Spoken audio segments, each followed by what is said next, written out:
Hello, divine creations, divine marvels, children of God. Thanks for dropping by.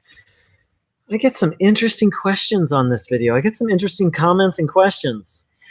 And so someone asked, are you working towards reaching union or the absolute? Do you think there is a difference between Kundalini and the Holy Spirit?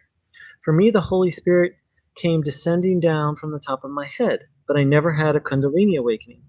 I'm wondering if it's the same energy. Essentially, no one on the internet, especially Christians who say that Kundalini is demonic, can answer my question. Thank you so much for asking, and I'll share my experience, and I'll send you a link to a teacher that partially helped me come up with this answer. So let me see what I want to say. So no, I don't think of them as the same thing at all. Absolutely. Well, that's that. The first part's easy. No, I don't consider them the same thing at all. And it's interesting, you described the Holy Spirit descending, and that's my experience as well, that it's a more ethereal thing that comes down, whereas Kundalini is an energy that resides at the base of the spine and actually goes up. And it's a lot more visceral, and it's a lot more intense. Let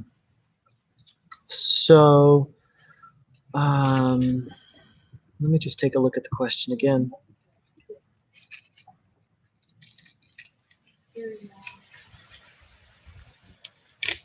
So first I'll go back to your first question. Are you working towards reaching union or the absolute? Communion, yes. Union is deep communion, bordering on union, yes.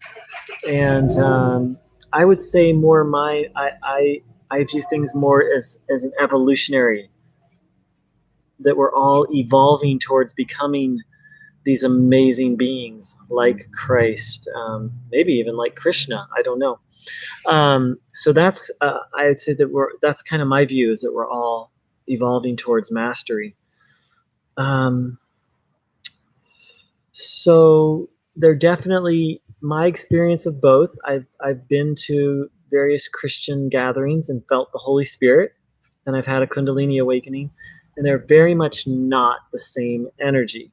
I consider them to be in service, both of them in service to God, and one is a descending, and one is an ascending energy. And I don't think I'll say more than that, though I will point you. I'll put a link in the description where, if you feel drawn, there's a Kundalini teacher who I've learned a lot from, and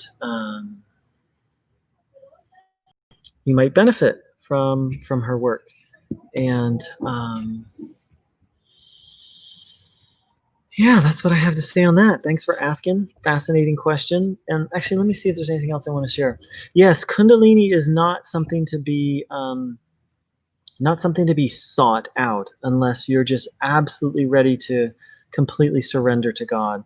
It's a very intense thing. Holy Spirit kind of awakenings are much more gentle. They can be intense and disorienting, but that it's moving through the top chakras down, whereas Kundalini is starting at the lower chakras and going up. And so, a lot of our issues are held, a lot of our intense issues are held in the lower chakras. And so there's a purification process of that, and that can be very intense. And that's why you shouldn't really seek it out unless you really,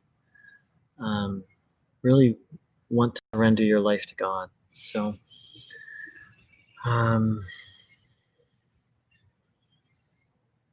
yeah, there's more I want to say, but what I would say is just someone else's material. So instead of stealing her insights, I'm just going to give people a link to a very interesting teacher named Angelique Serpent.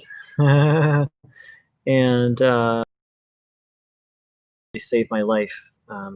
Very helpful resource.